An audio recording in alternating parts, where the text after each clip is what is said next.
एक गांव में रामलाल नामक एक मैकेनिक अपने बेटे सोनू के साथ रहता था। उसकी पत्नी सोनू को जन्म देते समय ही गुजर गई। रामलाल सोनू को अपने हाथों से खिलाता, नहलाता और स्कूल को ले जाता। लेकिन जब से सोनू स्कूल जाने लगा, बुरी संगति में रहकर वो बिगड़ैल और जिद्दी हो गया।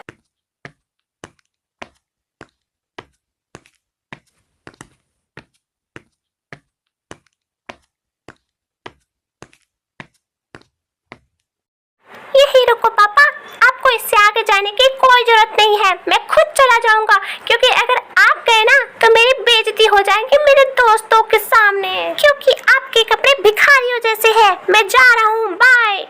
निराश मन से रामलाल गैराज को आ जाता है।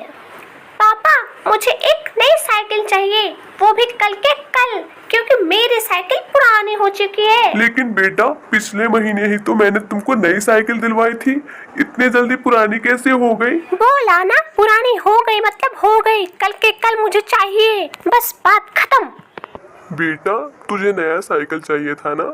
देख, मैं तेरे लिए ले आया। अब तू आराम से चला, ठीक है? अब तो तू खुश है ना बेटा? सोनू बिना कोई जवाब दिए अपना नया साइकिल लेके निकल पड़ा अपने दोस्तों के पास। पापा, मुझे एक वीडियो गेम चाहिए, वो भी शाम तक। मेरे सारे दोस्तों के पास है, तो आप भी दिला दो मुझे, बस। इस तरह से सोनू हमेशा कुछ न कुछ खरीदने की जिद करने लगा। रामलाल की सैलरी 5,000 रुपए थी, फिर भी वो मना नहीं कर पाता था, क्योंकि सोनू उसका इकलौता बेटा था और उसके सर पे माँ का साया भी नहीं था। बेटा, तुझे वीडियो गेम चाहिए था ना? देख, मैं तेरे लिए ले आया। टेबल पे पीछे रखा है, देख लो। पापा, मेरे सारे दोस्तों के पास बुलेट बाइक है और आईफोन भी है, मुझे भी चाहिए, मुझे भी दिला दो। और कल तक आप मुझे दिला दो कैसे भी करके, क्योंकि मैंने अपने दोस्तों को जबान दे दी है कि कल तक मेरे पास भी होगा। आपने अगर नहीं खरीदा तो मैं घर छोड़ के चला जाऊंगा। बेटा, भले ही मैं गरीब हूँ, लेकिन मैं जानता हूँ कि कौन सी चीज कितने की मिलती है। जो तू मांग रहा है वो बहुत महंगी मिलती है बेटा, हम लोग उसे नहीं खरीद सकते हैं। जिद मत कर बेटा, आज से पहले तू जो मांगा है मैंने उसे ला के तुझे दिया है, तो इस बार बेटा तू जिद मत कर। फिर भी सोनू नहीं मानता और कह के चला जाता है कि अगर कल तक उसे नहीं मिलेगी तो वो ये घर छोड़ के चला जाएगा। रामलाल बहुत चिंतित हो गया और बिना कुछ सोचे समझे अपना स्कूटर लेके बाहर निकल पड़ा। भाया, मैंने सुना तुम स्कूटर खरीदना चाहते हो, कृपया करके मेरी ही स्कूटर खरीद लो, क्योंकि मुझे पैसों की बहुत ज्यादा जरूरत है। मेरे बेटे ने कहा है अगर कल तक मैं उसके लिए बुलेट बाइक और आईफोन नहीं ले जाऊंगा तो वो घर छोड़ के चला जाएगा। भैया, कृपया करके मेरा ये स्कूटर ले लो और अच्छे दाम दे दो, भगवान तुम्हारा भला करेगा। वैसे मैं एक समाज सेवक हूँ और जरूरतमंदों का मदद करता हूँ। मैं आपका मदद जरूर करूँगा, लेकिन ये बहुत गलत बात है। ये जानते हुए भी कि आप गरीब है, आपका बेटा आपके साथ ऐसा कैसे कर सकता है? उसे आपकी परिस्थिति को समझना चाहिए, तभी कुछ मांगना चाहिए। क्या बताऊं भाया, जब मेरा सोनू छोटा सा था तभी उसकी माँ गुजर गई, उसके सर से माँ का साया उठ गया और मैं नहीं चाहता कि सोनू को कभी भी अपने माँ की कमी महसूस हो, इसलिए वो जो मांगता है मैं उसे ला कर दे देता हूँ और मैं उसके बगैर नहीं रह सकता। ठीक है भाया, मैं ये स्कूटर खरीद लूंगा और ये जितने का है उससे ज्यादा दाम दूंगा, लेकिन आईफोन और बुलेट का बहुत ज्यादा दाम होता है, उतना तो मैं नहीं दे पाऊंगा क्योंकि मेरा खुद का भी परिवार है। इसीलिए जितना हो पाएगा मैं करूंगा आपके लिए, क्योंकि मैं एक समाज सेवक हूँ। रामलाल उस आदमी का धन्यवाद करके निकल पड़ता है और पैसों के इंतजाम करने के लिए। फिर रास्ते में उसे एक सेठ दिखाई पड़ता है, जिससे उसके दिमाग में कुछ आता है। वो जल्दी से घर आता है और उस सेठ को वो अपने घर का पेपर दे देता है और अपने घर को गिरवी रख देता है और उससे पैसे ले लेता है। बेटा, तू मुझसे बुलेट बाइक और आईफोन मांगा था ना, देख मैं तेरे लिए ले आया, बहुत मेहनत से लेकर आया हूँ बेटा मैं ये सब। इसके लिए अपने घर को गिरवी रखना पड़ा बेटा। इस सब बात का सोनू पे कोई असर नहीं पड़ता। वो अपना गिफ्ट लेके दोस्तों के साथ घूमने निकल जाता है। रामलाल के पास बस 2 ही जमीनें होती है, जिसमें से एक जमीन को बेच के वो सोनू की शादी करा देता है। इतने ठंड में पापा जमीन पे क्यों सो रहे हैं? इनका बिस्तर क्या हुआ? एक कमरे वाला घर है तो जमीन पे नहीं सोएंगे तो कहाँ सोएंगे। रही बात इनके बिस्तर की, तो वो तो मैंने अपने कमरे में ही लगा लिया है, क्योंकि बहुत ठंड लग रही थी ना, तो बस बिस्तर के ऊपर ही वो बिस्तर डाल दिया है मैंने। तुम ज्यादा दिमाग मत चलाओ और उठाओ इन्हें जल्दी से, क्योंकि हम लोग लेट हो रहे हैं पार्टी के लिए। पापा हम लोग पार्टी के लिए जा रहे हैं तो आप खाना बना के खा लीजिएगा, ठीक है, क्योंकि बहुत लेट हो रहा है। लेकिन बेटा मेरा तबीयत ठीक नहीं लग रहा है, शायद मुझे ठंड लग गई है। कल रात मैंने अपना बिस्तर बहुत ढूंढा लेकिन मिला ही नहीं, पता नहीं कहाँ चला गया। मैं खाना कैसे बना पाऊंगा बेटा, बहुत तबीयत खराब लग रहा है। अगर 2 रोटी बनाकर चली जाती तो अच्छा रहता। लेकिन सोनाली लेट होने का बहाना करके निकल जाती है। खाना तो मुझसे बन नहीं पाएगा, छोड़ो दवाई लेके सो जाता हूँ। यहाँ बर्थडे पार्टी में सब लोग बहुत मस्ती करते हैं। मैंने सारा सामान पैक कर लिया है, क्योंकि कल वैसे भी हम लोगों को अपने नए घर के लिए निकल जाना है। लेकिन पापा को ये बात पता नहीं चलना चाहिए कि हमने धोखाधड़ी किया है उनसे। और सुन लो, उनको साथ ले जाने की कोई जरूरत नहीं है, ठीक है, क्योंकि वो घर हम दोनों का है और हम दोनों ही रहेंगे उस घर में, ठीक है, समझे तुम? सुनो ड्राइवर, जाके सामान गाड़ी में रख दो। ठीक है साहब, मैं रख देता हूँ। बेटा तुम लोग सारा सामान लेके कहाँ जा रहे हो? हम लोग ये घर हमेशा के लिए छोड़ के अपने नए घर जा रहे हैं, जो मैंने खुद खरीदा है, और हम दोनों आज से वही रहेंगे। बेटा तुम ऐसा कैसे कर सकते हो? अपने बूढ़े बीमार बाप को छोड़ के अकेला कैसे जा सकते हो? तुम्हें तो पता ही है अब मुझसे कोई काम नहीं हो पाता है, मैं कैसे जीऊंगा बोलो? और इतने सारे पैसे कहाँ से आए जो तुमने नया घर और गाड़ी ले लिया? वो मैंने हाईवे वाली जमीन बेच दी और अपने लिए घर और गाड़ी ले ली, क्योंकि मैं इस घर में अब नहीं रह सकता। ये घर बहुत छोटा है, मैं अब गरीबों वाली जिंदगी नहीं जी सकता। वैसे भी आज तक आपने मेरे लिए किया क्या है? गरीबों वाली जिंदगी दी है मुझे और कुछ नहीं। मेरे सारे दोस्त अमीर हैं और मैं ही एक गरीब हूँ। अब मैं अमीरों वाली जिंदगी जीऊंगा। बेटा तू ऐसा कैसे बोल सकता है कि मैंने तेरे लिए कुछ नहीं किया है, जबकि तू जो मांगा है मैंने ला के तुझे दिया है। किसी भी हालत में मैंने ला के दिया है। जो चीज देने की मेरी हैसियत नहीं थी वो भी चीज ला के मैंने तुझे दिया। अपने घर गिरवी रखा। बेटा तुझे वो जमीन नहीं बेचनी चाहिए थी, वो मैंने तेरे भविष्य के लिए ही रखा था। चल कोई बात नहीं बेटा, अब बेच ही दिया तो क्या कर सकते हैं। वो जमीन बहुत महंगी थी तो पैसे तो बचे ही होंगे, तो बेटा उस पैसे से अपना ये घर छुड़वा ले, क्योंकि तेरी माँ की यादें हैं बेटा। क्योंकि तूने अगर ये घर नहीं छुड़वाया बेटा तो वो सेठ ये घर ले लेगा, क्योंकि और 10 दिन ही बाकी है।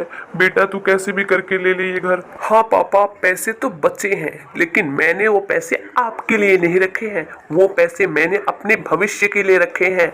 अब मैं यहाँ 1 मिनट भी नहीं रुकूंगा, क्योंकि मेरा दम घुट रहा है इस गरीब खाने में। और रही बात सेठ के इस घर ले लेने की, तो ठीक है, ले लेगा तो क्या हो जाएगा। आप किसी वृद्धाश्रम में जाके रह लेना, क्योंकि आप हमारे साथ तो नहीं रह सकते।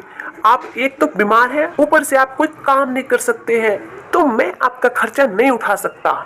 हम लोग जा रहे हैं, चलो सोनाली, ड्राइवर वेट कर रहा होगा। रुक जाओ, मत जाओ बेटा, हमें छोड़ के मत जाओ। बेटा तुम ऐसा कैसे कर सकते हो? अपने बुढ़े बीमार बाप को छोड़ के अकेले कैसे जा सकते हो?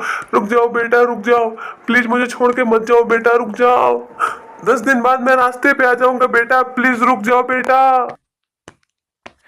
वाह कितना अच्छा घर है, आज से हम लोग यही रहेंगे ना, कितना मजा आएगा। अब हम लोग अमीरों वाली जिंदगी जिएंगे, वो भी मजे में। पहले की लाइफ कैसी थी? उस छोटे से घर में, एक कमरे वाले घर में रहना पड़ता था, ऊपर से कोई गाड़ी भी नहीं थी, और अब हमारे पास गाड़ी भी है और बड़ा सा बंगला भी है। मजे ही है। ऐसा लग रहा है नर्क से निकल के स्वर्ग में आ गए हम लोग। और हाँ, गलती से पापा इस घर में नहीं आने चाहिए, क्योंकि अगर वो आ गए ना तो इस घर को भी गरीबों वाले घर बना देंगे, क्योंकि उनका सोच ही गरीब वाला है। ऐसे ही वो लोग अपनी लाइफ को खूब मजे में जीते हैं रामलाल के बिना। इधर रामलाल ना घर का रहा ना घाट का रहा, क्योंकि रामलाल के पास बस 2 खेत और एक छोटा सा मकान था। एक खेत को बेच के सोनू की शादी की और दूसरे को सोनू ने ही बेच दिया, और जो घर था बेचारे के पास वो भी सेठ ने खाली करा लिया। अब रामलाल रोड पे आ गया और एक छोटे से झोपड़ी में रहने लगा। वो बहुत बीमार था, इसीलिए कोई काम भी नहीं कर सकता था। किसी को दया आ जाती थी तो कुछ खाने को दे देता था, नहीं तो ऐसे ही भूखे पेट सो जाता था। कुछ दिन बाद सोनू का बहुत बड़ा एक्सीडेंट हो गया। उसे जल्दी से हॉस्पिटल में लाके एडमिट कराया गया। देखिए, जो ब्लड ग्रुप पेशेंट का है वो हमारे हॉस्पिटल में अवेलेबल अभी नहीं है, तो आपको कुछ भी करके इंतजाम करना पड़ेगा ब्लड का। मैं कहाँ से लाऊं ब्लड? लेकिन ठीक है, मैं देखती हूँ। सब जगह देख लिया, कहीं भी वो ब्लड ग्रुप नहीं मिल रहा है। क्या करूँ मैं? अब आपको ब्लड ढूंढने की कोई जरूरत नहीं है। एक आदमी आया और अपना खून दे के चला गया। हमने खून चढ़ा दिया, अब वो बिल्कुल ठीक है। तुम ठीक तो हो ना? मैं तो डर ही गई थी। चलो अच्छा है, भगवान का शुक्र है कि तुम ठीक हो गए जल्दी से। लेकिन एक बात समझ में नहीं आ रही है, वो कौन इंसान था जो तुम्हें खून दे के चला गया? मतलब तुम्हें नहीं पता क्या कौन इंसान मुझे खून दे के चला गया और मुझे नई जिंदगी दे दी? मैं उस इंसान का ये उपकार जिंदगी भर नहीं भूलूंगा, लेकिन उसके पहले तो उसे ढूंढना पड़ेगा ना। उसे ढूंढने की कोई जरूरत नहीं है, क्योंकि वो जल्दी जल्दी में अपना फोटो और डॉक्यूमेंट उस टेबल पे ही भूल गया। सोनाली, ये तो मेरे पापा हैं। मतलब मुझे नई जिंदगी मेरे पापा ने दी है। हमें जल्दी चल के उनको ढूंढना होगा, चलो।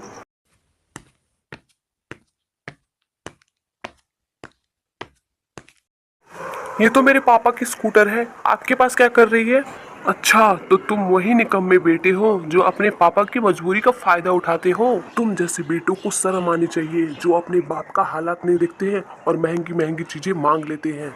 हाँ, ये स्कूटर तुम्हारे पापा का है। जब तुमने बुलेट बाइक और आईफोन मांगा था तब उन्होंने मेरे पास ये बेच दिया था। मुझे माफ़ कर दो अंकल, मैं सच में बहुत बुरा बेटा हूँ। आज मुझे सब समझ आ गया है और आज मैं सुधर भी गया हूँ। मैं जा रहा हूँ अपने पापा से माफ़ी मांगने। मुझे माफ़ कर दो पापा, मुझसे बहुत बड़ी गलती हो गई। मैंने आपके साथ इतना बुरा किया। बचपन से लेके आज तक आपने मेरा बहुत अच्छे से ख्याल रखा। मैंने जो मांगा आपने ला के दिया, लेकिन फिर भी मैंने आपके साथ बहुत गलत किया है। ऊपर से मैंने आपको बेघर कर दिया। मैं जानता हूँ मेरी गलती माफ़ी के लायक नहीं है, फिर भी माफ़ कर दीजिए पापा मुझे, प्लीज़ मुझे माफ़ कर दीजिए। हाँ पापा, हमें माफ़ कर दीजिए। हमने बहुत बड़ी गलती कर दी आपको सता के। प्लीज़ पापा, हमें माफ़ कर दीजिए। हम जानते हैं ये गलती माफ़ी के लायक नहीं है, हमने बहुत गलत किया है आपके साथ, लेकिन प्लीज़ कृपया करके हमें माफ़ कर दीजिए पापा। उठो बेटा, तुम लोग नीचे क्यों बैठे हो?